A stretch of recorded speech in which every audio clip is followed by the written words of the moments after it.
வருங்கால அரசு பணி அதிகாரிகள் அனைவருக்கும் வணக்கம். ஸோ நம்ம இப்போ இந்த வீடியோவில் பார்க்க போகிறது என்னென்னா, ஹிஸ்ட்ரி ஐஎன்எம் சம்மந்தமான வீடியோ சீரீஸில் நம்ம ஆல்ரெடி 2 பாடங்கள் 10th எப்படி ஆண்டுகளை கதைகளோடு சேர்த்து ஞாபகம் வச்சுக்கிறது அப்படிங்கிற 2 வீடியோ முடிச்சிட்டோங்க. ஸோ இப்போ நம்ம பார்க்க போகிறது 3வது பாடம், தேசியம் காந்திய காலகட்டம் அப்படிங்கிற பாடம். ரொம்பவே முக்கியமான ஒரு பாடங்க இது ஆக்சுவலாக. ஓகேங்களா, இது வரைக்கும் நம்ம பார்த்த பாடத்தை விட இந்த பாடம் வந்து ரொம்ப கொஞ்சம் பெரிய பாடமும் அதே நேரத்தில் ரொம்ப முக்கியமான ஒரு பாடமும் கூட. ஸோ இந்த பாடத்தில் நம்ம எப்படி ஆண்டுகளை கதைகளோடு சேர்த்து ஞாபகம் வைத்துக் கொள்வது அப்படிங்கிறத தான் பார்க்க போகிறோம். ஸோ இது வரைக்கும் அந்த 2 பாடங்களை பார்க்காதவங்க இருந்தீங்கன்னா அந்த வீடியோவை பார்த்துருங்க. மிஞ்சி போனால் உங்களுக்கு என்ன ஒரு அரை மணி நேரத்துக்குள்ளே தான் வரும், 20-25 நிமிஷம் தான் வரும். அதுக்குள்ளே ஒரு முழு பாடத்தையுமே நம்ம என்ன பண்ணியிருக்கோம், முடிச்சிருக்கோம். ஸோ யார் எப்படி படித்தாலும் சரி, அந்த ஒரு பாடத்தை படிக்கிறதுக்கு குறைந்தபட்சம் எப்படி ஆகும், 2 மணி நேரமாவது ஆகும். ஸோ நம்ம ஆண்டுகளை ரிலேட் பண்ணி வெறும் அரை மணி நேரத்தில் உங்களால் முழு பாடத்தையும் ரிவிஷன் பண்ணுறது எப்படி அப்படிங்கிறதுக்கான ஒரு சூப்பரான ஷார்ட்கட்டோட அந்த பாடத்தை நம்ம நடத்தியிருக்கோம். ஸோ அந்த வீடியோ நீங்கள் பார்த்துருங்க, உங்களுக்கு ரொம்பவே பயனுள்ள விதத்தில் இருக்கும். ஓகேங்களா. ஸோ இப்போ நம்ம பார்க்க போகிறது 3வது பாடம், தேசியம் காந்திய காலகட்டம் அப்படின்னு சொல்லி ஒரு அற்புதமான ஒரு பாடம். முக்கால்வாசி சப்ஜெக்ட் வந்து இதிலே முடிஞ்சிடும் உங்களுக்கு. ஐஎன்எம்மில் என்னது முக்கால்வாசி கண்டென்ட் வந்து என்ன பண்ணிடும், இந்த ஒரு பாடத்துலேயே உங்களுக்கு கவர் ஆகிடும். இந்த ஒரு பாடத்தை படிச்சிட்டிங்கன்னா உங்களுக்கு ஒரு புதிய ஒரு கான்ஃபிடென்ட்டே கிடைக்கும். ஓகேங்களா, அப்படி ஒரு பாடம் இது. ஸோ நம்ம எப்பயுமே ஒரு பாடத்தை படிக்கிறதுக்கு முன்னாடி என்ன பண்ணுவோம், ஃபஸ்ட்டு அந்த என்ன சொல்ல வராங்க அப்படிங்கிறத பார்த்துட்டு அதுக்கப்புறம் ஆண்டுகளோடு சேர்த்து அந்த கதையை படிக்கிறப்ப சூப்பராக மைண்டில் நின்றுக்கிறோம், மறக்கவே மறக்காது. ஓகேங்களா. ஸோ நம்ம இப்போ பார்க்க போகிறோம். இதே மாதிரி நம்ம இனிமேல் என்ன பண்ண போகிறோம்னா, டெய்லியும் ஒரு ஐஎன்எம் ஹிஸ்ட்ரி சம்மந்தமான ஒரு பாடம், ஒரு நாளைக்கு ஒரு பாடம் படித்தாலே என்னது போதும். நம்ம என்ன பண்ணிடலாம், ஐஎன்எம் ஹிஸ்ட்ரியை ரொம்ப ஈஸியாக கவர் பண்ணிடலாம். அதே மாதிரி நம்ம பாலிட்டிக்கு ஷார்ட்கட் கொடுத்துட்ருக்குறோம். ஸோ பாலிட்டியில் சம்மந்தமான ப்ரீவியஸ் கொஷின் அனாலிசிஸ் போயிட்டுருக்குது. ஸோ அது வீடியோ இன்னும் பார்க்காம இருந்தீங்கன்னா அதையும் பார்த்துருங்க, ரொம்ப யூஸ்ஃபுல்லாக உங்களுக்கு இருக்கும். ஓகேங்களா. நம்ம சேனலுக்கு நீங்கள் பிகினராக இருந்தீங்கன்னா சப்ஸ்கிரைப் பண்ணிடுங்க, ஒரு லைக்கை தட்டி விட்டுட்டு இந்த வீடியோ பாருங்கள். ஓகேங்களா. வாங்க இப்போ நம்ம பாடத்துக்கு போகலாம். வாங்க, தேசியம் காந்திய காலகட்டம். ஓகேங்களா. ஸோ ஃபஸ்ட்டு இந்த பாடத்தில் என்ன சொல்ல வராங்க அப்படிங்கிறத ஃபஸ்ட்டு பாருங்கள். விடுதலை போராட்டத்தில் காந்தி என்ன மாதிரி பங்கு செய்தார் அப்படிங்கிறது. செகண்ட் பாயிண்ட்டு, மக்களை ஒன்றா சேர்த்து போராடுறதுக்கு அகிம்சை சத்தியாகிரகம் அப்படிங்கிற 2 காந்திய கொள்கைகளை வந்து எப்படி அவர் பயன்படுத்தினார் அப்படிங்கிறது. அடுத்தது சாம்ரான் ரவுலட் சட்டம் இது 2 ஒரு முக்கியமான போராட்டங்கள், வன்முறையற்ற ஒரு போராட்டங்கள் எப்படி இருந்துச்சு அப்படின்னு சொல்ல பார்க்க போகிறோம். அப்புறம் ஒத்துழையாமை இயக்கம் அதனுடைய வீழ்ச்சி. அப்புறம் தீவிரத்தன்மை கொண்டவர்களும் தீவிரவாத போக்கு உடையவர்களுடைய தோற்றம், எப்படி தீவிரவாதிகளுடைய தோற்றம் விடுதலை போராட்டத்தில் எந்த அளவுக்கு பங்கு கொடுத்துச்சு அப்படின்னு பார்க்க போகிறோம். சட்ட மறுப்பு இயக்கத்துடைய தொடக்கத்தை குறித்து பார்க்க போகிறோம். அப்புறம் தனித்தொகுதி கோரிக்கை, பூனா ஒப்பந்தம் இப்படி கையெழுத்தாச்சு. மாகாணங்களில் முதல்ல காங்கிரஸ் அமைச்சரவை, அப்புறம் வெள்ளையனை வெளியேறு இயக்கம் இதெல்லாம் எப்படி உருவாச்சு அப்படின்னு சொல்லி பார்க்க போகிறோம். இந்தியா பாகிஸ்தான் சொல்லி 2ஆ பிரித்த அந்த வகுப்பு வாதம் அதை குறித்து நம்ம பார்க்க போகிறோம். ஓகேங்களா. ஸோ இது வந்து இன்ட்ரடக்ஷன். உள்ளே என்ன சொல்லியிருக்காங்கன்னு பாருங்கள். காந்தியடிகளும் மக்கள் தேசியமும் ஃபஸ்ட்டு ஒரு இன்ட்ரடக்ஷன் கொடுத்துட்றாங்க. காந்தி தென்னாப்பிரிக்காவில் எப்படி வாழ்ந்தார், எப்படி போராடினார், அப்புறம் எப்படி இந்தியாவுக்கு வந்தார் அப்படின்னு சொல்லி ஒரு விஷயத்தை கொடுத்துருக்குறாங்க. அவருக்கு எப்படி அகிம்சை சத்தியாகிரகம்லாம் கொண்டு வந்தார்னு சொல்லி கொடுத்துருக்குறாங்க. அப்புறம் காந்தியடிகளும் மக்கள் தேசியம்னு சொல்லிட்டு ஒரு காந்தி உருவாகிறார், மகான் உருவாகிறார். எப்படி உருவாகிறார், எந்த இடத்துல பிறக்கிறாரு, அவருடைய அப்பா அம்மா எப்படிப்பட்டவங்க, ஓகேங்களா, அந்த மாதிரி ஒன்று கொடுத்துருக்குறாங்க. ஓகேங்களா. அப்படியே வந்தீங்க அப்படின்னா அவர் எழுதின சில புத்தகங்கள், அவரை வந்து ஈர்த்த சில புத்தகங்கள், அவர் வந்து அனுபவித்த கொடுமைகள், தென்னாப்பிரிக்காவில் அவர் அடைந்த அனுபவித்த கொடுமைகள், அதுக்கப்புறம் இந்தியாவுக்கு வந்ததுக்கப்புறமா அங்கே ஃபாலோ பண்ண அதே விஷயத்தை இங்கேயும் அவர் எப்படி ஃபாலோ பண்ணார், அதன் மூலமாக அகிம்சை சத்தியாகிரகத்தை எப்படி கொண்டு வந்தார், தென்னாப்பிரிக்காவில் உருவாக்கின முதல் சத்தியாகிரகம் அது எப்படி வெற்றி அடைஞ்சிச்சு, இல்லை அதை குறித்து கொடுத்துருக்குறாங்க. அடுத்தது பார்த்திங்கன்னா, இந்தியாவில் காந்தியடிகள் நடத்தின தொடக்க கால சத்தியாகிரக போராட்டங்கள். ஃபஸ்ட்டு சம்ரான் சத்தியாகிரகம் பீகாரில் நடந்திருக்கும். இல்லை தீன்கதியான்ற முறையை ஃபாலோ பண்ணியிருப்பாங்க. அதை எதிர்த்தவர் எப்படி போராடினார், அது எந்த அளவுக்கு வெற்றி கொடுத்துச்சு இவருக்கு, பீகார் சம்ரான் சத்தியாகிரகம். அதுக்கப்புறமா ரவுலட் சத்தியாகிரகம் ரொம்ப முக்கியமான ஒரு சத்தியாகிரக போராட்டம் இது. ஸோ இந்திய தேசிய லெவலில் நடத்தப்பட்ட முதல் சத்தியாகிரகம் சொல்லுவாங்க. அதுக்கப்புறம் ஜாலியன் வாலாபாக் படுகொலையை எதிர்த்து அவர் நடத்தின போராட்டங்கள், இல்லை கருப்பு சட்டத்தை எதிர்த்து 1919 அவர் நடத்தின போராட்டங்கள். ஜென்ரல் டயர் அப்படின்னு சொல்லப்படுற அந்த கொடூரவாதியுடைய செயலால் எத்தனை மக்கள் இறந்தாங்க அப்படிங்கிறத பற்றி சொல்லியிருக்கிறாங்க இந்த கதையில். அதுக்கப்புறம் கிலாஃபத் இயக்கம் சொல்லப்படுறது முதல் உலகப் போர் முடிஞ்சதுக்கப்புறமா துருக்கிய சுல்தான் கலீஃபா ரொம்ப கேவலமாக நடத்தப்பட்டிருப்பார். அதை எதிர்த்து முஸ்லீம் மக்கள் வந்து கொதித்தெழுந்திருப்பாங்க. அதுக்கு தலைவர்களாக மௌலானா முகமது அலி, மௌலானா சௌகத் அலி இருந்திருப்பாங்க, அலி சகோதரர்கள் இருந்திருப்பாங்க. ஸோ அதை ஆதரித்து காந்தியடிகள் ஒரு இயக்கத்தை தொடங்கியிருப்பார், அதுக்கு ஆதரவாக இருந்திருப்பார். ஸோ இது மூலமாக காங்கிரஸையும் முஸ்லீம் லீக்கையும் ஒன்றா சேர்க்க முடியுமா அப்படின்னு சொல்லி ஒரு பிளான் பண்ணியிருப்பார். ஓகேங்களா. அதுக்கப்புறம் ஒத்துழையாமை இயக்கத்தை தொடங்குறாரு. அந்த ரவுல சட்டம், ஜாலியன்வாலா பாக் படுகொலையை எதிர்த்து அவர் தொடங்கினது தான் என்னது இந்த ஒத்துழையாமை இயக்கம் அப்படின்னு சொல்லப்படுற விஷயம். ஓகேங்களா. அதுக்கு வந்து விஜயராகவாச்சாரி தலைமையில் நாக்பூரில் ஒரு தீர்மானத்தை கூட்டி ஒத்துழையாமை இயக்கத்தை எப்படிலாம் நடத்துறதுன்னு சொல்லிட்டு சில கருத்துக்களை முன் வச்சிருப்பாங்க. ஓகேங்களா. அதுக்கப்புறம் வரிகுடா இயக்கம், சௌரி சௌரா சம்பவம், ஒத்துழையாமை இயக்கத்தை வந்து வெற்றிகரமாக நடத்தி கொண்டு போய்கிட்டு இருக்கும்போதே என்னாகும், உத்தரப்பிரதேசம் பர்தோலியில் வரிகுடா இயக்கத்தையும் நடத்தியிருப்பார். அந்த சமயத்தில் தான் உங்களுக்கு கோரக்பூரில் மக்கள் என்ன பண்ணியிருப்பாங்க, போய்கிட்டு இருக்கப்போ அந்த காவல் நிலையத்தை எரித்து ஒரு கோரமான ஒரு சம்பவம் நடக்கும். உடனே ஒத்துழையாமை இயக்கத்தை என்ன பண்ணிடுவார், கைவிட்டுருவார். அதுக்கப்புறம் சுயராஜ்ய கட்சி ஸ்டார்ட் ஆகும். ஏன்னா ஒத்துழையாமை இயக்கத்தை வந்து கைவிட்டதுக்கப்புறமா காந்தியை தூக்கி ஜெயிலில் போட்டுருவாங்க. இதுக்கிடையில் காங்கிரஸ் ரெண்டாக பிரிஞ்சிடும். மாற்றத்தை விரும்புகிறவங்க, மாற்றத்தை விரும்பாதவங்க அப்படின்னு சொல்லிட்டு, மாற்றத்தை விரும்புகிறவங்க ஒரு பக்கட்டும், மாற்றத்தை விரும்பாதவங்க இன்னொரு பக்கட்டும் இருப்பாங்க. தேர்தலில் போட்டிட்டு உள்ளே போகணுன்னு நினைக்கிறவங்க வந்து என்ன பண்ணுவாங்க, மாற்றத்தை விரும்பக்கூடியவர்களாக இருப்பாங்க. மிச்சவங்க மாற்றத்தை விரும்பாதவர்கள் நம்ம ராஜாஜி, வல்லபாய் பட்டேல் இவங்களாம் என்ன பண்ணுவாங்க, காந்தியை அதே மாதிரி ஃபாலோ பண்ணி ஒத்துழையாமை இயக்கத்தை கண்டினியூ பண்ணிகிட்டு இருப்பாங்க. இந்த சமயத்தில் என்னாகும், நம்ம சிஆர் தாஸ், மோதிலால் நேருலாம் சேர்ந்து 1923 சுயராஜ்ய கட்சி அப்படின்னு ஒன்று ஸ்டார்ட் பண்ணி என்ன பண்ணியிருப்பாங்க, சட்டசபையில் வந்து பங்கெடுத்து உள்ளே போயிருப்பாங்க ஜெயிச்சு. அந்த சமயத்தில் தான் நீதி கட்சியோடைய எழுச்சி, நீதி கட்சி அந்த பக்கத்து என்ன ஆயிருக்கும், ஒரு புதிய கட்சியாக எழுச்சி அடைஞ்சிக்கிட்டு இருக்கோம். ஸோ அப்போ காந்தி ஜெயிலுக்குள்ளே இருக்கும்போதே காந்தியடிகள் வந்து சௌரி சம்பரா சம்பவத்தில் ஜெயிலுக்கு போயிட்டு வெளியில் வர்றப்ப ஆக்கப்பூர்வ திட்டம் அப்படின்னு ஒன்று கொண்டு வருவார். ஒரு 3 முக்கியமான விஷயம், காதி இயக்கம், இந்து முஸ்லீம் ஒற்றுமை, தீண்டாமை ஒழிப்பு மாதிரியான விஷயங்களை கொண்டு வந்து மக்கள்கிட்ட போய் பரப்புங்கன்னு சொல்லுவார். அதுக்கப்புறம் வந்து சைமன் குழு ஒன்று போடுவாங்க. இல்லை இந்த மாதிரி சண்டை போட்டுக்கிட்டே கிடக்காயின்னு சொல்லிட்டு 1927 ஒரு சைமன் குழு ஒன்று போடுவாங்க. அதை எதிர்த்து வந்து நம்ம நாடு ஃபுல்லாக ஒரு போராட்டம் நடக்கும். சைமன் குழு அப்படிங்கிறது இந்தியாவுக்கு அரசியலமைப்பு உருவாகிறதுக்காக உருவாக்கப்பட்ட ஒரு குழு, சைமன் குழு அப்படிங்கிறது. இல்லை ஸோ அந்த குழுவில் வந்து இந்தியர்கள் ஒருத்தர் கூட இடம்பெற மாட்டாங்க. அதை எதிர்த்து ஒரு பிரச்சனை நடக்கும். இல்லை ஏன் இந்தியர்களுக்கு அரசியலமைப்பு எழுதுறதுக்கு தகுதி இல்லையா அப்படின்னு சொல்லிட்டு நம்ம ஜவஹர்லால் நேரு களத்தில் குறிப்பா அப்படி நேருவோட அறிக்கை ஒன்று வெளியாகும். எப்போ 1928 இல்லை 1928 நேரு அறிக்கை ஒன்று வெளியாகும். அதில் சில விஷயங்கள் கோரிக்கை வைத்திருப்பார். இல்லை என்னென்ன கோரிக்கை அப்படின்றத நீங்கள் படிச்சுக்கணும். தன்னாட்சி அந்தஸ்து இப்போ நம்ம படிச்சுக்கிட்டு இருக்கிறது ஜஸ்ட் என்னங்க, அவுட்லைன் மட்டும்தாங்க. ஸோ இப்போ நம்ம பார்த்துக்கிட்டு இருக்கிறது அது ஜஸ்ட்டு அவுட்லைனு ப்ளஸ் உங்களுக்கு இயர். ஓகேங்களா. ஸோ அந்த இயரை வச்சு நீங்கள் என்ன பண்ணிக்கணும், இந்த கதையை ரொம்ப அழகாக அப்படியே கோர்வையாக கொண்டு போயிடணும். முக்கியமான பாயிண்ட்ஸு, டேட்டாஸை அங்கங்கே நீங்கள் ஞாபகம் வச்சுக்கணும். ஓகேங்களா. இப்படி படிச்சிங்கன்னா உங்களுக்கு ஈஸியாக அந்த பாட்டத்தை முடிச்சிடலாம். ஸோ நேரு ஒரு அறிக்கை ஒன்று வெளியாகுது, சில கோரிக்கைகளை முன்வைக்கிறாரு. அந்த கோரிக்கைகள் வந்து என்ன பண்ணப்படலை, ஏற்றுக்கொள்ளப்படவில்லை.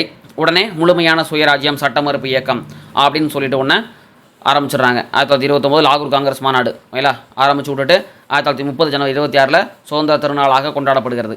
ஓகேங்களா. அதை தொடர்ந்து உப்பு சத்தியாகிரகம் ஸ்டார்ட் பண்ணி விட்றாங்க. இந்த மாதிரி எங்களோட கோரிக்கை நீங்கள் ஏற்றுக்கலையில என்ன பண்ணிடுறோம், நாங்கள் உப்பு சத்தியாகிரகத்தை பண்ணிடுறோம், என்ன பண்ணிடுறோம், சட்ட மறுப்பு இயக்கத்தை ஸ்டார்ட் பண்ணிடுறோம் சொல்லிட்டு காந்தி இறங்கிறாரு. இருவின் பிரபுவோட போயிட்டு என்ன பண்ணுறாரு, கோரிக்கை வைக்கிறாரு. ஆனால் ஏற்றுக்கொள்ளப்படவில்லை. உடனே உப்பு சத்தியாகிரகத்தை நாங்கள் எடுக்கக்கூடாது அப்படின்னா எங்களுக்கு சில கோரிக்கைகள் இருக்குன்னு சொல்லிட்டு ஒரு 5 கோரிக்கைகள் வைக்கிறா அப்படி. ஆனால் அதை ஏற்றுக்கொள்ளப்படவில்லை. என்ன பண்ணிடுறாங்க, உடனே உப்பு சத்தியாகிரகத்தை ஸ்டார்ட் பண்ணிடுறாங்க எல்லா மாகாணங்கள்லையும். அதே மாதிரி தமிழ்நாட்டில் ராஜாஜி தலைமையில் உப்பு சத்தியாகிரகம் ஸ்டார்ட் ஆகுது. சென்னையில் வந்து டி பிரகாசன் தலைமையில் இந்த மாதிரி ஒவ்வொரு இடத்துலையும் ஒரு மாதிரி ஸ்டார்ட் ஆகுது. வடமேற்கு மாகாணத்தில் கான் அப்துல் காவர் கான் செஞ்சட்டைகள் சார்பாக நடத்துவார். இந்த மாதிரி ஒவ்வொருத்தரும் ஒவ்வொரு சைடில் என்ன பண்ணுறாங்க, உப்பு சத்தியாகிரகத்தை தலைமை எடுத்து நடத்த ஆரம்பிக்கிறாங்க. ஓகேங்களா. அதுக்கப்புறம் என்ன ஆகுதுன்னு பார்த்தீங்கன்னா வட்டமேசை மாநாடு. உப்பு சத்தியாகிரகம் பண்ணிக்கிட்டு இருக்காங்களே, மேலே கூப்பிட்டு என்ன பண்ணுவோம், ஒரு மாநாட்டை கூப்பிட்டு இந்த பிரச்சனையை சால்வ் பண்ணுவோம் அப்படின்னு சொல்லிட்டு 1930 to 32 மொத்தம் 3 வட்டமேசை மாநாடு லண்டனில் நடக்குது. ஓகேங்களா. காந்தி அதுக்கப்புறம் என்ன ஆகுதுன்னா, காந்தி வந்து முதல் வட்டமேசை மாநாட்டில் வந்து கலந்துக்க மாட்டார். மொத்தம் வந்து 3 பேர், இது அம்பேத்கர், நம்ம ரெட்டமலை சீனிவாசன், MC ராஜா இவங்க மாதிரி என்ன பண்ணுவாங்க, 3 வட்டமேசை மாநாட்டிலுமே கலந்துக்குவாங்க. நம்ம காந்தி வந்து கலந்துக்க மாட்டார். ஏன்னா உப்பு சத்தியாகிரகத்தை நடத்திக்கிட்டு இருந்ததுனால காங்கிரஸ் கலந்துக்கிறாரு.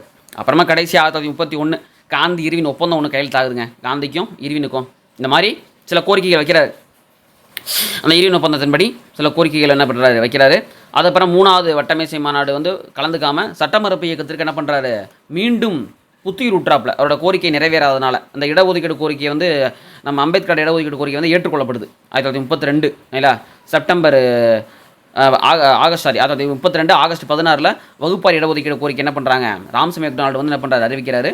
ஸோ அதன்படி BR அம்பேத்கர் வந்து என்ன பண்ணுறாரு, தனித்தொகுதி கோரிக்கையை வந்து ஏற்றுக்கொள்ள வைக்கிறாரு. அதில் சில விதிமுறைகள்லாம் கொண்டு வராங்க. இது வந்து வகுப்பார் ஒதுக்கீடு சம்பந்தமான பூனா ஒப்பந்தம் கையெழுத்தாகுது. இல்லைங்களா.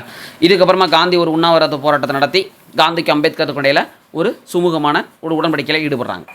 அடுத்து பார்த்தீங்கன்னா தீண்டாமைக்கு எதிரான பிரச்சாரம். தீண்டாமைக்கு எதிரான பிரச்சாரம்ன்றது அம்பேத்கர் செய்கிறத பார்த்துட்டு தான் காந்திக்கு ஒரு ஆசை வருது. ஸோ இந்த மாதிரி ஒரு பிரச்சனை நடக்குது, ஸோ இந்த பிரச்சனையில் நம்மளுடைய பங்கு இருக்கணும் அப்படின்னு சொல்லிட்டு என்ன பண்ணுறா அப்படி காந்தி அதுலேயும் போய் கலந்துக்கிறாரு. ஹரிஜனா சேவா சங்கம்ன்ற அமைப்பை ஸ்டார்ட் பண்ணி அந்த மக்களுக்காக போராடுறாரு. சரி, அது மட்டுமா தலையிடுறாப்புல காந்தி இருக்க என்னென்ன பிரச்சனை இருக்குதோ எல்லாத்துலேயும் போயிட்டு நானும் இருக்கேன்னு போய் தலையிட்டுக்கிறோம். அப்படி பார்த்தீங்கன்னா பொதுவுடைமை கட்சின்னு ஒரு கட்சி ஸ்டார்ட் ஆகும். ரஷ்யாவை அடிப்படையாக வச்சு இந்த கம்யூனிஸ்ட் கட்சி வந்து என்ன பண்ணியிருப்பாங்க, ஆரம்பிச்சிருப்பாங்க இந்தியாவில்.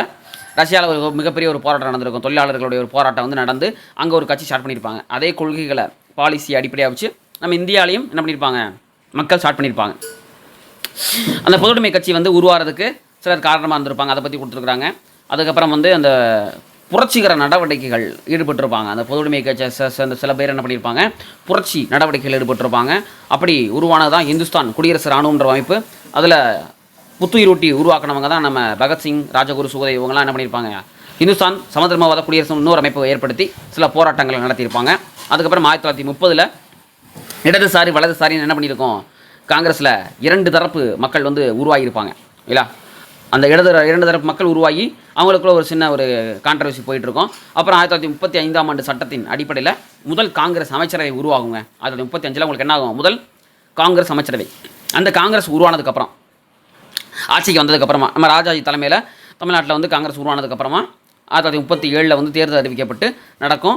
உள்ளே வந்ததுக்கப்புறமா அவங்க சில நடவடிக்கைகள், சீர்திருத்த நடவடிக்கைகள் மேற்கொள்வாங்க. ஒரு கட்சிக்குள்ளே என்னென்ன எப்படி இருக்கணும், அவங்க செய்த சில நடவடிக்கைகள் ஓகேங்களா. அப்புறம் மக்கள் நலன் சார்ந்த திட்டங்கள் சில இதை கொண்டு வந்திருப்பாங்க. அப்படி கொண்டு வந்துக்கிட்டு இருக்கும்போது என்னாகும், 2ஆம் உலகப் போர் நடக்கும். காங்கிரஸ் அமைச்சரவை பதவி விலகிடும். 2ஆம் உலகப் போரில் காங்கிரஸை கேட்காம தமிழர்களை என்ன பண்ணியிருப்பாங்க, போரில் ஈடுபடுத்தியிருப்பாங்க. இதை எதிர்த்து காங்கிரஸ் அமைச்சரவை 1939 இல்லையா, 1939 பதவி விலகிடும். இதை தான் என்ன சொல்லியிருப்பார் நம்ம மோதல் ஜின்னா, என்ன சொல்லியிருப்பார், விடுதலை நாள் அப்படி மீட்பு நாள் அப்படின்னு சொல்லியிருப்பார் இல்லை, மீட்பு நாளாக கொண்டாடியிருப்பார் இல்லை. அதுக்கப்புறம் வந்து வெள்ளையனை வெளியேறு இயக்கம் ஸ்டார்ட் ஆகிடும். அந்த வெள்ளையனை வெளியேறு இயக்கம் ஸ்டார்ட் ஆகிறதுக்கான நடவடிக்கைகள் என்னென்ன, ஃபஸ்ட்டு வெள்ளையனை வெளியே போக சொல்லி தனிநபர் சத்தியாகிரகம், செகண்ட் வேர்ல்டு வார் நடந்துகிட்டு இருக்கிறப்பவே 1940 தனிநபர் சத்தியாகிரகத்தை ஸ்டார்ட் பண்ணியிருப்பார் காந்தி.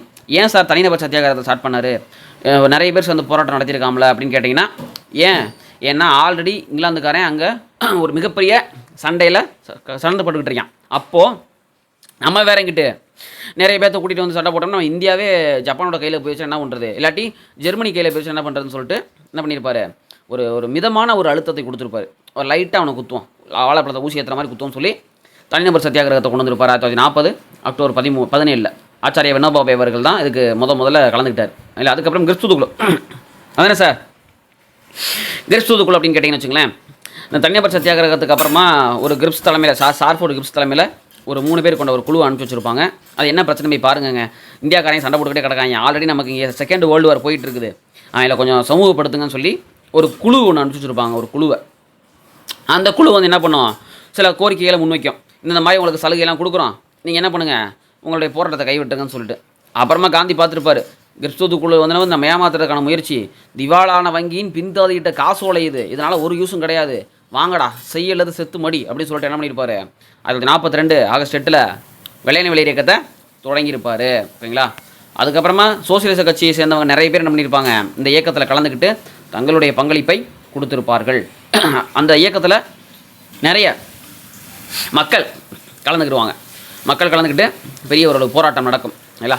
அப்புறமா நேதாஜி இந்திய தேசிய இராணுவத்தை என்ன பண்ணியிருப்பார், உருவாக்கியிருப்பார். காங்கிரஸை விட்டு விலகி போனதுக்கப்புறமா என்ன பண்ணியிருப்பார், பிரிட்டிஷாருக்காரங்களுக்கு எதெல்லாம் யாரெல்லாம் எதிரியாக இருக்கிறா, ஜெர்மனி, ஜப்பான் இவங்க கூட சேர்ந்துக்கிட்டு என்ன பண்ணியிருப்பார், அங்கிட்டு தனியாக ஒரு போராட்டத்தை நடத்திட்டு இருப்பார் இல்லை. அங்கே போயிட்டு சிங்கப்பூர் போயிட்டு ஒரு போராட்டத்தை நடத்தி கொண்டிருப்பார். ஸோ நேதாஜி சுபாஷ் சந்திர போஸை பற்றின ஒரு விஷயத்தை இங்கே கொடுத்துருக்குறாங்க, இந்திய தேசிய இராணுவம் சம்மந்தமானது இல்லை. அதுக்கப்புறமா என்ன நடக்குது, நம்ம விடுதலை நோக்கி எடுத்து வைத்த கடைசி ஒரு அடி, அதுதான் ராயல் கப்பற்படை கிளர்ச்சி. எதிர்பாராமல் நடந்த ஒரு போராட்டம்.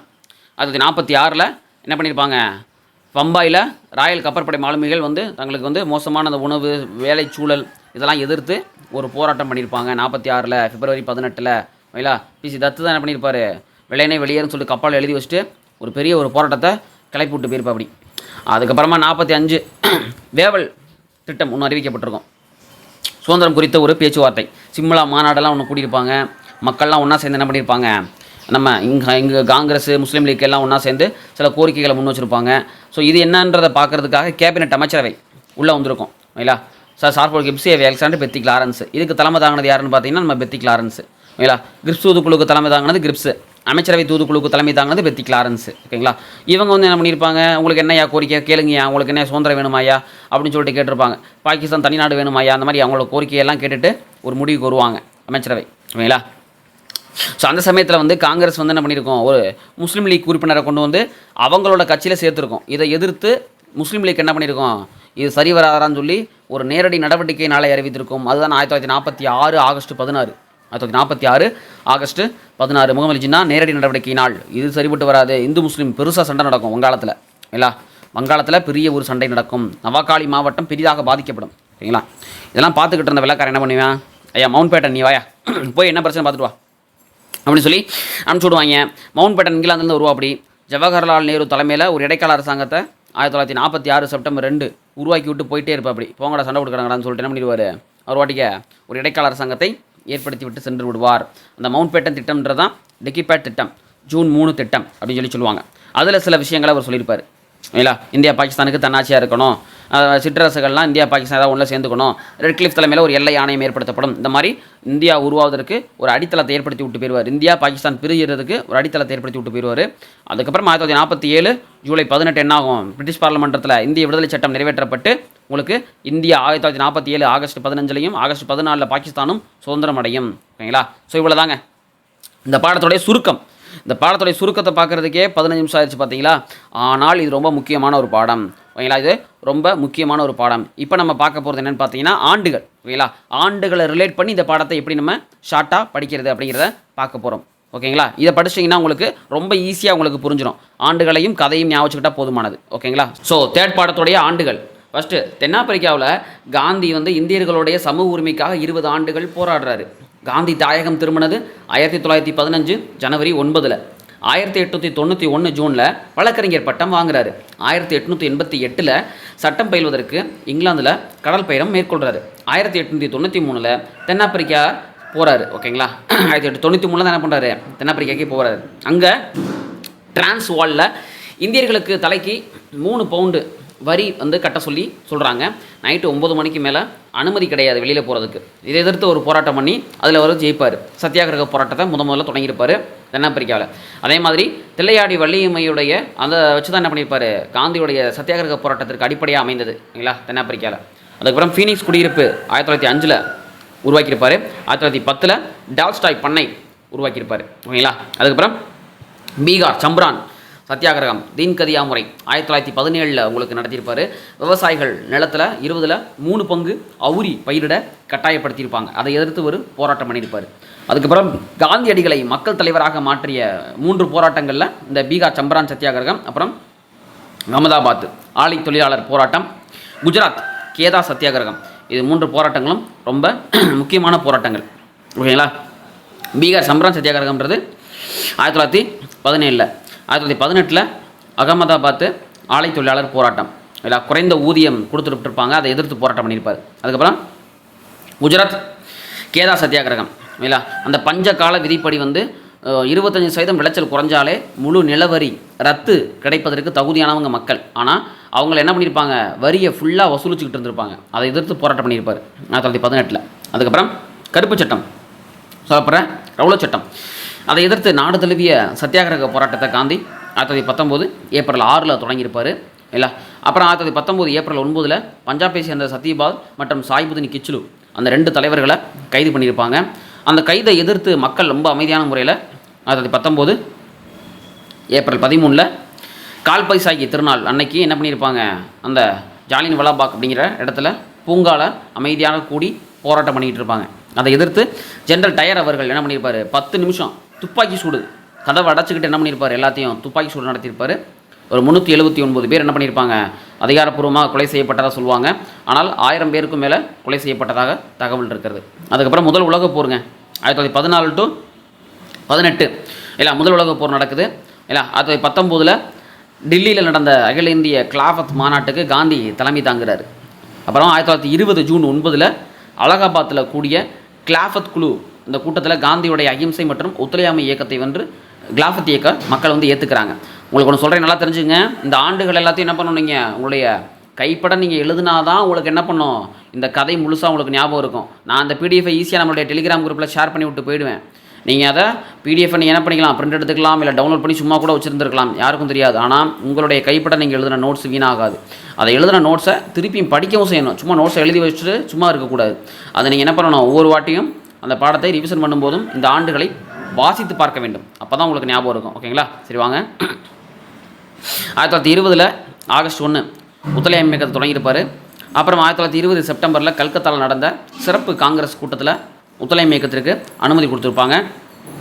1920 டிசம்பரில் சேலம் விஜயராகவாச்சாரி தலைமையில் நடந்த நாக்பூர் காங்கிரஸ் மாநாட்டில் தான் ஒத்துழையாமை இயக்கத்திற்கான தீர்மானம் நிறைவேற்றப்பட்டிருக்கும். ஓகேங்களா? ஒத்துழையாமை இயக்கத்திற்கான தீர்மானம் நிறைவேற்றப்பட்டது எங்கன்னு பார்த்தீங்கன்னா நாக்பூர் காங்கிரஸ் மாநாட்டில். அதுக்கப்புறம் 1922 பிப்ரவரியில் பர்தோலியில் வரிகோடா இயக்க பிரச்சாரத்தை காந்தி தொடங்கியிருப்பார். என்ன பண்ணியிருப்பார்? 1922 பர்தோலியில் வரிகோடா இயக்க பிரச்சாரத்தை காந்தி தொடங்கியிருப்பார். ஓகேங்களா? அதுக்கப்புறம் 1922 பிப்ரவரி 5 உத்தரப்பிரதேசம் கோரக்பூரில் சௌரி சௌரான்ற இடத்துல என்ன நடந்திருக்கும், மக்கள் ஒரு 22 காவலர்களை எரித்து காவல் நிலையத்தை எரிச்சிருந்திருப்பாங்க. ஸோ இந்த சம்பவத்தை தொடர்ந்து ஒத்துழையாமை இயக்கத்தை காந்தி கைவிட்டிருப்பார். அப்புறம் 1922 மார்ச் 10 காந்தியை கைது பண்ணி சிறையில் அடைச்சிருப்பாங்க, இரவடா சிறைச்சாலையில் அடைச்சிருப்பாங்க. அப்புறம் 1923 ஜனவரி 1 காங்கிரஸ் ரெண்டாக பிரிஞ்சு சுயராஜ்ய கட்சி மோதிலால் நேரு சிஆர் தாஸ், அதாவது காங்கிரஸுக்குள்ளேயே உருவாக்கியிருப்பாங்க. சுயராஜ்ய கட்சின்னு ஒரு கட்சியை சிஆர் தாஸும் மோதிலால் நேரு சேர்ந்து உருவாக்கியிருப்பாங்க. தமிழ்நாட்டில் சுயராஜ்ய கட்சி தலைவர்களாக சத்தியமூர்த்தி மற்றும் சீனிவாசனார் இருப்பாங்க. இல்லைங்களா? அப்புறம் 1925 சிஆர் தாஸ் இறந்ததுக்கப்புறமா சுயராஜ்ய கட்சி வீழ்ச்சி அடைஞ்சிடும், கலைச்சி விட்ருவாங்க. 1926 சுயராஜ்ய கட்சி சட்டப்பேரவையிலிருந்து விலகிக்கிறோம்.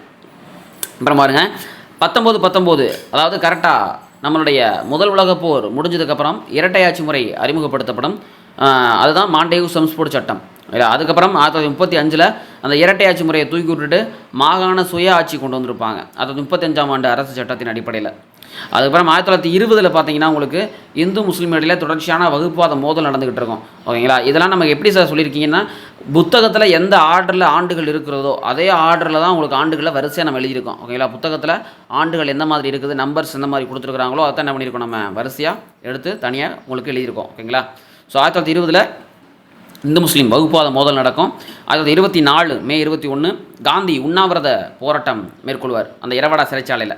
இல்லையா? எதுக்காகனா அந்த தனித்தொகுதி கோரிக்கையை கேட்டு நிறைய போராட்டம் நடக்கும். அதே மாதிரி மக்கள் நிறைய அந்த சுயராஜ்ய கட்சி உருவானதுக்கப்புறமா மக்களுக்குள்ளே பிளவு ஏற்பட்டுரும், காங்கிரஸுக்குள்ளே பிளவு ஏற்பட்டுரும். இதெல்லாம் எதிர்த்து என்ன பண்ணியிருப்பார், காந்தி உண்ணாவிரத போராட்டத்தை மேற்கொண்டிருப்பார். அப்புறம் 1927 நவம்பர் 8 இல்லைங்களா, இந்திய அரசியல் சாசன சீர்திருத்தத்திற்கான ஒரு சட்டப்பூர்வ ஆணையத்தை அரசு அமைத்தது. அது பேர் தான் சைமன் குழு. இல்லையா சார், ஜார்ஜ் சைமன் தலைமையில் 7 பேர் கொண்ட ஒரு குழு உருவாக்கியிருப்பாங்க 1927 நவம்பர் 8 இல்லை, இந்தியாவுக்கான அரசியலமைப்பை உருவாக்குவதற்கு. ஆனால் அந்த குழுவில் ஒரு இந்தியர் கூட இடம்பெற்றிருக்கிற மாட்டார்கள். இந்த குழு 1928 பம்பாய்க்கு வந்திருக்கும், 29 சென்னைக்கு வந்திருக்கும். 1930 தனது அறிக்கையை 1930 என்ன பண்ணியிருக்கோம், தனது அறிக்கையை சமர்ப்பித்திருக்கும். அதே சமயத்தில் நம்மளுடைய மோதிலால் நேரு என்ன பண்ணியிருப்பார், இந்தியர்களுக்கு அரசியலமைப்பு எழுதுறதுக்கு தகுதி இல்லை அப்படின்னு சொல்லி லார்டு பிருகன் விட்டு சொல்லியிருப்பார். அதை கோவப்பட்டு மோதிலால் நேரு எங்களாலேயா முடியாது, நாங்களும் அரசியலமைப்பு எழுதி காட்டுறோம்னு சொல்லி நேரு அறிக்கை ஒன்று வெளியிட்டிருப்பார். இல்லை, ஆப்போசிட்டாக முகமது அலி ஜின்னா என்ன பண்ணியிருப்பாருன்னா ஒரு 14 அம்ச கோரிக்கை ஒன்று வெளியிட்டிருப்பார். அதில் மத்திய சட்டப்பேரவையில் எங்களுக்கு 3ல் 1 பங்கு இட ஒதுக்கீடு வேணும் அப்படின்னு சொல்லி கோரிக்கை வச்சுருப்பார். ஓகேங்களா? அதுக்கப்புறம் 1929 டிசம்பரில் உங்களுக்கு லாகூர் காங்கிரஸ் மாநாடு மோதிலால் நேரு ஜவஹர்லால் நேருடைய தலைமையில் நடக்குங்க. அது 29 டிசம்பரில் பூர்ண சுயராஜ்ய தீர்மானம் ஒன்று கொண்டு வந்திருப்பாங்க. ஓகேங்களா? வட்டமேசை மாநாட்டை புறக்கணிக்கிறது, அப்புறமா சட்டமறுப்பு இயக்கத்தை தொடங்குவது, இந்த மாதிரியான சில கோரிக்கைகளை முன்வைத்து அந்த காங்கிரஸ் மாநாடு நடந்திருக்கும். அப்புறமா 1930 ஜனவரி 31 இருவின் பிரபுகிட்ட போயிட்டு காந்தி என்ன பண்ணியிருப்பாருன்னா சில கோரிக்கை முன்வைத்திருப்பார். நீங்கள் என்ன பண்ணுங்கள், ஜனவரி 31க்குள்ளே எங்களுடைய கோரிக்கை நிறைவேற்றினீங்கன்னா நாங்கள் சட்டமறுப்பு இயக்கத்தை தொடங்க மாட்டோம் அப்படின்னு சொல்லி கோரிக்கை வச்சுருப்பாங்க. ஆனால் இருவின் பிரபு அதை ஏற்றுக்க மாட்டார். உடனே 1930 மார்ச் 12 உப்பு சத்தியாகிரக போராட்டம் ஸ்டார்ட் பண்ணியிருப்பாங்க. குஜராத்தில் சபர்மதி ஆட்டங்கரையில் தண்டி வரைக்கும் உப்பு சத்தியாகிரக போராட்டம் தொடங்கியிருப்பார் காந்தி. 30 மார்ச் 12 ஏப்ரல் 5 வரைக்கும். இல்லை, மொத்தம் 78 பேர் இந்த போராட்டத்தில் கலந்துக்குவாங்க. உப்பு சத்தியாகிரகத்தில் 90,000 பேர் கைது செய்யப்பட்டிருப்பாங்க. 61 வயசில் 24 நாளில் 241 மைல் பயணம் செஞ்சுருப்பார் நம்ம காந்தி. இல்லை, அதுக்கப்புறம் இந்த ஆண்டு பார்த்திங்கன்னா வனச்சட்டம் இது ஒரு பாக்ஸுக்குள்ளே இருக்கக்கூடிய ஒரு கண்டென்ட் இது. 1865 உங்களுக்கு முதல்ல வனச்சட்டம் வெள்ளைக்காரங்க கொண்டு வந்திருப்பாங்க. 1878 வனங்களோட உரிமை அரசிட்ட இருந்துச்சு. அதை எதிர்த்து வந்து ஆதிவாசி ராம்பான்னு சொல்லுவாங்க, ஆதிவாசி ராம்பா கிளர்ச்சி ஈடுபட்டிருப்பார். ஓகேங்களா. அதுக்கப்புறம் நம்ம இதை கண்டினியூ பண்ணுவோம். உப்பு சத்தியாகிரகத்தை ஸ்டார்ட் பண்ணதுக்கப்புறமா 1930 வந்து முதல் வட்டமேசை மாநாடு லண்டனில் நடந்திருக்கும். மெக்டொனால்டு வந்து மாகாண சுயாட்சி குறித்த ஒரு யோசனை முதல்ல அறிவித்தது முதல் ஒட்டமாசை மாநாட்டில் தான் 1930 நவம்பரில். அப்புறம் 1931 மார்ச் 5 காந்தி இர்வின் ஒப்பந்தம் கையெழுத்தாகும். இந்த மாதிரி உப்பை வந்து நீங்கள் சுய பயன்படுத்துறதுக்கு அனுமதி கொடுக்குறோம், அதுக்கப்புறம் என்ன பண்ணுறோம், முக்கியமான அரசியல் தலைவர்களை விடுதலை பண்ணிடுறோம் அப்படின்னு சொல்லிலாம் சில ஒப்பந்தம் கையெழுத்தாக இருக்கும். இந்த ஒப்பந்தத்தப்போ தான் பகத்சிங்கை வந்து விடுதலை செய்ய சொல்லி காந்தி கோரிக்கையை வச்சுருப்பார். ஆனால் இர்வின் பிரபு ஒத்துக்க மாட்டார். ஓகேங்களா. அடுத்து 1931 செப்டம்பர் 7 வந்து உங்களுக்கு 2வது வட்டமேசை மாநாடு நடக்கும்.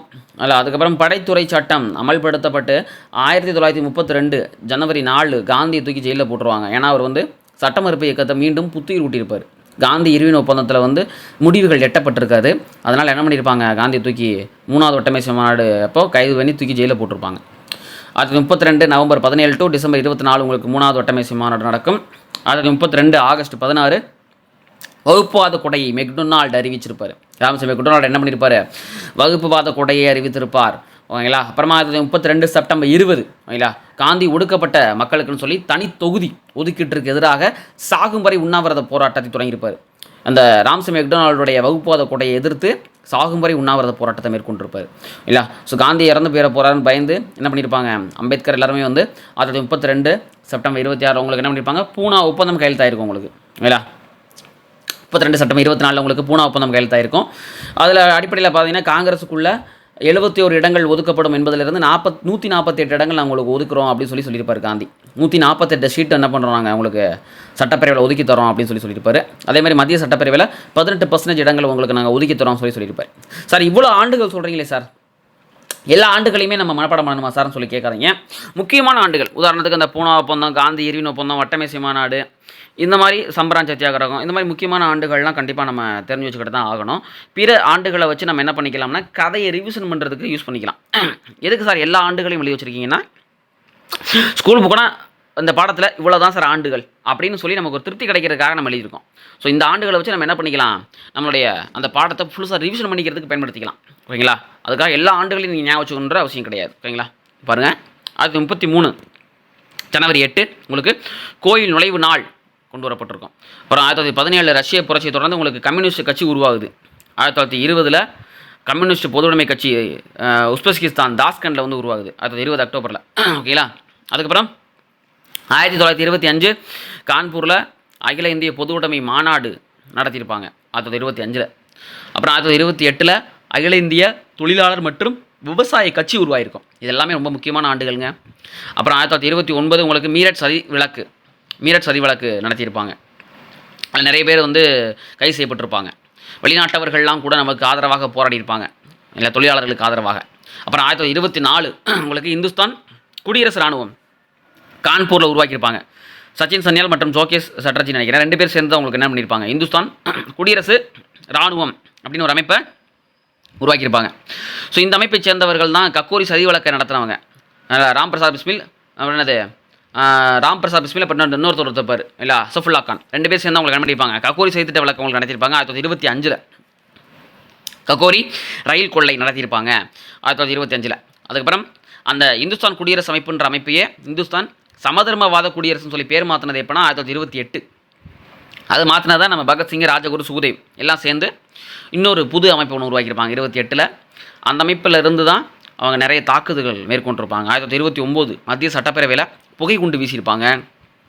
1930 ஏப்ரலில் சிட்டகாங் ஆயுத கிடங்கு தாக்குதல் நடத்தியிருப்பாங்க. நம்ம சூர்யாசன் தான் நடத்தியிருப்பார். அவர் ஒரு ஆசிரியராக இருந்து விடுதலை போராட்டத்துக்காக போராடிக்கிட்டு இருப்பார். ஓகேங்களா. இதெல்லாம் உங்களுக்கு கல்பனா தத்து ஆயுதமேந்தி போராடியிருப்பாங்க சிட்டகாங் ஆயுத கிடங்கு தாக்குதலில். அதுக்கப்புறம் 1933 சூர்யாசன் வந்து கைது செய்யப்பட்டுருவார். இந்த சிட்டகாங் ஆயுத தாக்குதல் நடத்துனதுக்காக 33 கைது பண்ணி 34 என்ன பண்ணிடுவாங்கன்னா தூக்கில் போட்டுருவாங்க. ஓகேங்களா. அதுக்கப்புறம் இந்த கம்யூனிஸ்ட் பொதுவுடைமை கட்சியை பற்றி போட்டிருக்கிறாங்க. நமக்கு தெரியும் 1920 கம்யூனிஸ்ட் கட்சி வந்து உஸ்பெஸ்கிஸ்தான் தாஸ்கண்டில் உருவாச்சு. 1930 இந்த கம்யூனிஸ்ட் கட்சி வலுப்பற்றது, வலிமை அடைந்தது. 1934 என்ன பண்ணிட்டாங்க, இந்த கட்சியை தடை பண்ணிட்டாங்க. ஓகேங்களா. 1930 தான் உங்களுக்கு என்ன பண்ணியிருக்கோம், வடதுசாரி சண்டை ரொம்ப அதிகமாக இருந்திருக்கும் காங்கிரஸுக்குள்ளே. அப்போ தான் காங்கிரஸுக்குள்ளேயே ஒரு காங்கிரஸ் பொதுவுடைமை கட்சி உருவாக்கியிருக்கும் 1934. அதாவது இந்திய பொதுவுடைமை கட்சி தடை செய்யப்பட்டதுக்கு அப்புறமா என்ன பண்ணியிருப்பாங்க, காங்கிரஸுக்குள்ளேயே ஒரு சமதர்மவாத கட்சியை ஒன்று உருவாக்கியிருப்பாங்க 34. ஆச்சாரிய நாராயணன், ஜெயபிரகாஷ் நாராயணன் இந்த மாதிரி நிறைய பேர் உருவாக்கியிருப்பாங்க. அது யார் உருவாக்கினாங்கன்ற பேரை நீங்கள் மனப்பாடம் பண்ணிக்கோங்க. ஓகேங்களா. நெக்ஸ்ட்டு 1935 சட்டம். மத்தியில் இரட்டையாட்சி, மாநிலத்தில் சுயாட்சி. ஓகேங்களா. இரட்டையாட்சி முறை ஒழிக்கப்பட்டு மாநிலங்களில் சுயாட்சி முறை அறிமுகப்படுத்தப்பட்டது. அப்புறம் 1937 தேர்தல் நடக்குது. ராஜாஜி தலைமையில் தான் உங்களுக்கு என்னது ஆட்சி அமைக்கிறது காங்கிரஸ். 37ஆம் ஆண்டு தேர்தலில் ராஜாஜி தான் ஆட்சி அமைக்கிறாரு. அந்த சமயத்தில் வந்து அமைச்சர்களுக்கான ஊதியத்தை குறைச்சிருப்பாங்க காங்கிரஸ். 2000 ரூபாய் அப்படிங்கிறது 500 ரூபாயாக குறைச்சிருப்பாங்க. அப்புறம் 1939 2வது வேர்ல்டு வார் 45 வரைக்கும் நடந்திருக்கும். இல்லைங்களா. அப்போ தான் 1934 வந்து ஜின்னா அவர்கள் லண்டன்லேருந்து இந்தியா வந்து முஸ்லீம் லீக்கிற்கு புத்துயிர் ஊட்டியிருப்பார். 1940 முஸ்லீம்களுக்கு தனிநாடு கோரிக்கையை முன் வச்சிருப்பார். முதல்ல 2 பேத்துக்கும் வந்து ஒரு சமாதான புறாவாக இருந்ததே முகமது ஜின்னா தான். கடைசியில் இங்கே நடக்கிற அந்த கொடுமையெல்லாம் பார்த்துட்டு என்ன பண்ணியிருப்பார், அவரே முஸ்லீம்களுக்கு தனிநாடு தான் வேணும்னு சொல்லி கோரிக்கை வச்சு ஆரம்பிச்சிருப்பார். ஓகேவா. அப்புறம் திருப்பி கம்யூனிஸ்ட் கட்சியை பற்றின ஒரு வருஷம் 1942 கம்யூனிஸ்ட் கட்சி மீதான அந்த தடை நீக்கப்பட்டுருச்சு. அதாவது 1920 உங்களுக்கு கம்யூனிஸ்ட் கட்சி உருவாகுது, 30 வந்து வலிமையடையுது, 34 கட்சியை தடை செய்கிறாங்க, 42 கம்யூனிஸ்ட் கட்சி தடையை தூக்கி விட்டுறாங்க. அது 42 ஏன் தூக்கி விட்டாங்கன்னா, வெள்ளையனே வெளியேறு இயக்கத்தப்போ அந்த கம்யூனிஸ்ட் கட்சி யாருக்கு சப்போர்ட் பண்ணியிருக்குன்னு பார்த்தீங்கன்னு வச்சுங்களேன், அந்த ஜப்பானுக்கு எதிராக நம்ம இங்கிலாந்துக்கு ஆதரவாக, அதாவது நம்ம ஜெர்மனிக்கு எதிராக நம்ம லண்டனுக்கு ஆதரவாக பேசியிருப்பாங்க. அதனால் கம்யூனிஸ்ட் கட்சி மீது தடை தூக்கப்பட்டிருக்கோம். ஓகேங்களா. அப்புறம் நம்ம நேதாஜி சுபாஷ் சந்திர போஸ் பற்றி ஒரு பேராகிராஃப் கொடுத்துருப்பாங்க. அதில் இருக்கக்கூடிய ஆண்டுகள் 1939 நேதாஜி வந்து காங்கிரஸுடைய தலைவராக ஆக்கப்பட்டிருப்பார். அது 39 ஹரிபுரா திரிபுரா காங்கிரஸ் மாநாட்டுக்கு தலைமை தாங்கியிருப்பார் 38 39. ஸோ அந்த சமயத்தில் வந்து நம்ம காந்தி பட்டாபி சீதாராமையாவை தலைவராக்கணும்னு சொல்லி விருப்பப்பட்டிருப்பார். ஆனால் நேதாஜி வந்து என்ன பண்ணியிருப்பார், ஆட்சிக்கு வந்திருப்பார். ஸோ அதனால் பிடிக்காமல் காந்தி வந்து எதிர்ப்பு தெரிவிச்சிருப்பாரா. உடனே நேதாஜி சுபாஷ் சந்திர போஸ் வந்து போங்கடா உங்களும் வேணும், நீங்கள் கட்சியும் வேணாம்னு சொல்லிட்டு வெளியே வந்து தேசிய முற்போக்கு கழகம், அந்த நேஷனல் ஃபார்வர்ட் பிளாக் அந்த கட்சியை தொடங்கியிருப்பார் தனியாக. ஓகேவா.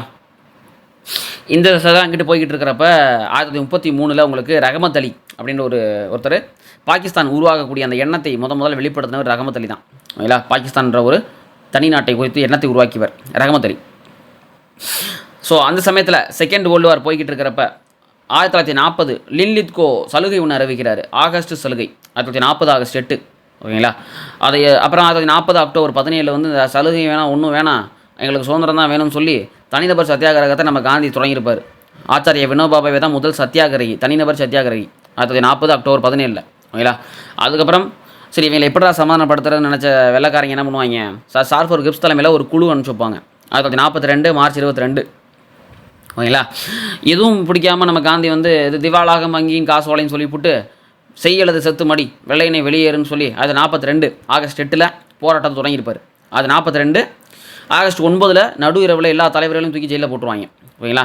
அதுக்கப்புறம் 1943 பிப்ரவரியில் காந்தி ஜெயிலில் இருக்கும் போதே ஒரு 21 நாள் உண்ணாவிரதத்தை மேற்கொண்டிருப்பாப்படி. சாப்பிட மாட்டேன், என்னடா பண்ணுவீங்க பார்ப்போம்டான்னு சொல்லி செத்துக்கிது பேரை போகிறாரு. என்ன பண்ணுவாங்க, 1944 காந்தியை விடுதலை செய்து விடுவார்கள். காந்தியை விடுதலை செய்து விடுவார்கள். ஓகேங்களா. அந்த வெள்ளையனே வெளியேறு இயக்க போராட்டத்தப்ப கிட்டத்தட்ட 7000 பேர் கொலை செய்யப்பட்டிருக்கிறாங்க. 60,000 பேரை தூக்கி ஜெயிலில் போட்டிருக்கிறாங்க. ஓகேங்களா.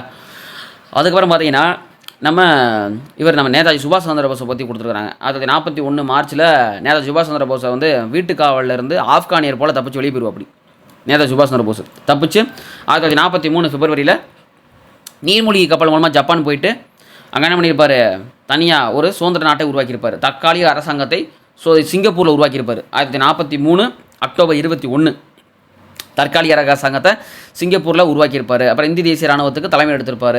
அப்புறம் ஒரு 3 பிரிவு, காந்தி பிரிவு, ராணி பிரிவு, லட்சுமி பிரிவு, நேரு பிரிவு, ராணி பிரிவு, அப்புறம் அது காந்தி பிரிவுன்னு சொல்லி ஒரு 3 பிரிவுகளை வந்து இந்திய தேசிய இராணுவத்தில் உருவாக்கி வெள்ளைக்காரனை எடுத்து போராடியிருப்பார். அது மாதிரி நேதாஜி சுபாஷ் சந்திர போஸோடைய கதை தனியாக போகும். இல்லையா. இந்த பக்கத்து நம்ம இந்திய தேசிய விடுதலை இயக்கத்துடைய கடைசி போராட்டம் ராயல் கப்பற்படை கிளர்ச்சி. ஓகேங்களா. அது வந்து எதிர்பாராமல் நடந்த ஒரு போராட்டம். 1946 பிப்ரவரி 18 மும்பை ராயல் கப்பற்படை சேர்ந்த மாலுமிகளுக்கு வந்து ரொம்ப மோசமான ஒரு வேலைச்சூழல், ரொம்ப மோசமான ஒரு உணவு, இல்லை அவங்களுடைய மதத்தை வந்து தாழ்வுபடுத்துவது, இதெல்லாம் நடந்துக்கிட்டு இருந்துச்சு. இதை எதிர்த்து பிசி தத் என்ன பண்ணியிருப்பார், HMS இந்துஸ்தான் தல்வார் என்ற கப்பல்களில் வெள்ளையனை வெளியேறன்னு எழுதி வச்சுருவோம் அப்படி, ஓகேங்களா. ஸோ இதுதான் கடைசியாக நடந்த போராட்டம். இது அப்புறம் சரி செய்கிறதுக்கு நம்ம யார் வருவா, நம்மளுடைய அமைச்சர் வந்து என்ன பண்ணுவார், இதை சரி பண்ணுவார், ஓகேங்களா. நம்மளுடைய பர்தோலி சத்தியாகிரகத்தை தலைமையேற்று நடத்தின வல்லபாய் பட்டேல் வந்து என்ன பண்ணுவோம் அப்படி, இந்த போராட்டத்தை சரி செய்வோம் அப்படி, ஓகேங்களா. சரி, இதுக்கடையில் என்ன நடந்துகிட்டு இருக்கும் அப்படின்னு பார்த்தீங்கன்னா, வேவல் பிரபுவோடைய தலைமையில் 1945 ஜூன் 14 வேவல் திட்டம்னு அறிவிச்சிருப்பாங்க. எதுக்காக வேவல் திட்டம் அறிவிக்கப்பட்டது அப்படின்னு சொல்லி பார்த்தீங்கன்னா, இந்து முஸ்லீம் ஒற்றுமைக்காக சுதந்திரத்தை நோக்கி அறிவிச்சிருப்பாங்க. இதுக்காக சிம்லா மாநாடு ஒன்று நடந்திருக்கும். ஆனால் அந்த மாநாடு தோல்வியில் முடிஞ்சிடும். ஏன்னா காங்கிரஸ்காரங்க என்ன பண்ணியிருப்பாங்கன்னா, முஸ்லீம் லீக்கை சார்ந்த முஸ்லீம் உறுப்பினர் ஒருத்தரை வந்து தங்களுடைய கட்சியில் சேர்த்துருப்பாங்க. இதை எதிர்த்து முஸ்லீம் லீக் வெளியேறினதுனால அந்த சிம்லா மாநாடு தோல்வியில் முடிஞ்சிருக்கும், ஓகேங்களா. அதுக்காக முகமது ஜின்னா என்ன பண்ணியிருப்பாருன்னா, 1946 ஆகஸ்ட் 16 நேரடி நடவடிக்கை நாள் அப்படின்னு சொல்லி இறங்கியிருப்பா அப்படி, ஓகேங்களா. இது வந்து விட்டுட்டோம்னா நம்ம முஸ்லீம்கள் வந்து ஆபத்தாக உள்ளது, இஸ்லாமிய சமூகமானது ஆபத்தில் உள்ளது அப்படின்னு சொல்லிட்டு என்ன பண்ணியிருப்பார், எல்லா முஸ்லீம் மக்களையும் ஒன்றா சேர்த்து போராட்டத்தில் இறங்கியிருப்பார். அதுதான் அங்கே படித்தோம். வங்காளத்தில் மிகப்பெரிய போராட்டம் நடந்திருக்கும். நவகாலியில் தான் அதிகமாக பாதிக்கப்பட்டிருப்பாங்க, ஓகேங்களா. ஸோ இந்த போராட்டம் இங்கிட்டு போய்கிட்டு இருக்கப்போ நம்ம மவுண்ட் பேட்டன் வந்துட்டு என்ன பண்ணியிருப்பார், வாயராஜான்னு சொல்லிட்டு 1946 செப்டம்பர் 2 நேரு தலைமையில் இடைக்கால அரசாங்கம் ஒன்று ஏற்படுத்தப்பட்டுருச்சு, இல்லை 46 செப்டம்பர் 2 இல்லை. அதுக்கப்புறம் 47 ஜூன் 3 மவுண்ட் பேட்டன் திட்டம் அறிவிக்கப்பட்டு, இந்தியா பாகிஸ்தான் எப்படி பிரியணும், பஞ்சாப் சட்டப்பேரவையெல்லாம் பஞ்சாப் சட்டப்பேரவை எப்படி இருக்கணும் அப்படின்னு சொல்லிட்டு ஒரு டிக்கிபேட் திட்டம் ஒன்று அறிவிப்பார் மவுண்ட் பேட்டன் பிரபு. அப்புறம் 1947 ஜூலை 18 இந்திய விடுதலை சட்டம் நிறைவேற்றப்பட்டு இங்கிலாந்தில் என்னது சுதந்திரம் அறிவிக்கப்பட்டிருக்கும். எப்படி அறிவிச்சிருப்பாங்க அப்படின்னு பார்த்தீங்கன்னா, 47 ஆகஸ்ட் 14 பாகிஸ்தானுக்கும் ஆகஸ்ட் 15 இந்தியாவுக்கும் சுதந்திரத்தை அறிவிச்சிருப்பாங்க, ஓகேங்களா. ஸோ இதுதான் 3வது பாடம், சரிங்களா. 3வது பாடத்தை நம்ம வெற்றிகரமாக முடிச்சிட்டோம். ஆல்ரெடி 2 பாடத்தை நம்ம வெற்றிகரமாக முடிச்சிட்டோம், ஓகேங்களா. இந்த பாடம் உங்களுக்கு குழப்பற மாதிரி இருந்துச்சுன்னா நம்மளுடைய பாட சுருக்கத்தை திருப்பியும் ஒரு முறை கேட்டுட்டு ஒரு வாட்டி புக்கை வாசிச்சுட்டு என்ன பண்ணுங்கள், புக்கை ஒரு முறை வாசித்து விட்டு இந்த ஆண்டுகளை நீங்கள் பாருங்கள். உங்களுக்கு ரொம்ப எளிமையாக புரியும். கிட்டத்தட்ட உங்களுக்கு என்ன பண்ணிட்டோம், ஒரு 1/2 மணி நேரத்தில் மொத்த காந்திய காலகட்டத்தையும் முடிச்சிட்டோங்க. 1/2 மணி நேரத்தில் என்ன பண்ணிட்டோம், மொத்த காந்திய காலகட்டத்தையும் முடிச்சிட்டோம். ஒரு வாட்டி புக்கை வாசிட்டு திருப்பி இந்த ஆண்டுகளை பார்த்தீங்கன்னா உங்களுக்கு எளிமையாக மனப்பாடம் ஆகிவிடும். எல்லாம் ரொம்ப ஈஸியாக நீங்கள் என்ன பண்ணிடலாம், நம்ம அடிச்சிடலாம், சரியா. இதே மாதிரி நம்ம அடுத்த 4வது பாடம் 5வது பாடம் சீக்கிரமே நம்ம என்ன பண்ணிடலாம், 10th ஹிஸ்ட்ரியை முடிச்சுட்டு 12th ஹிஸ்ட்ரிக்கு போயிடலாம், ஓகேங்களா. என்ன பண்ணிடலாம், 12th ஹிஸ்ட்ரிக்கு போயிடலாம். பயப்படாதீங்க, நம்ம ஈஸியாக என்ன பண்ணிடலாம், பாஸ் ஆகிடலாம். உங்களுக்கு ஏதாவது டவுட் இருந்துச்சுன்னா கமெண்ட்டில் சொல்லுங்கள். நம்ம நெக்ஸ்ட் வீடியோவில் பார்க்கலாம். தேங்க்யூ.